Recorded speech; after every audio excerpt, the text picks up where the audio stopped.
বন ও বন্যপ্রাণী রক্ষার মাধ্যমে সুস্থ সুন্দর পৃথিবী গড়ি, এই স্লোগানকে সামনে রেখে সামাজিক বন বিভাগ রাজশাহীর উদ্যোগে নাটোরের বিভিন্ন এলাকায় সচেতনতামূলক সাইনবোর্ড স্থাপন করা হয়েছে। বুধবার বিকেলে মিনি কক্সবাজার খ্যাত হালতি বিলের প্রবেশদ্বার, পাটুল মাধনগর, সমস খলসি সহ বিভিন্ন এলাকায় সামাজিক বন বিভাগ ও বিবিসিএফ এর সদস্য সংগঠন সবুজ বাংলার সহায়তায় এই সাইনবোর্ড স্থাপন করা হয়। এরপর বন ও বন্য প্রাণী সংরক্ষণে স্থানীয়দের সাথে আলোচনা করা হয়।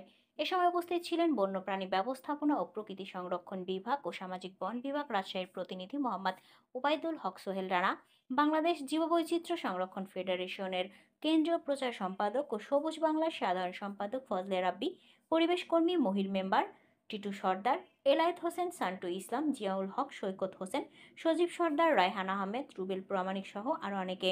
সেখানে তারা স্থানীয় জীববৈচিত্র্য সংরক্ষণে এগিয়ে আসতে ও যত্নবান হয়ে কাজ করার জন্য সকলের প্রতি আহ্বান জানান।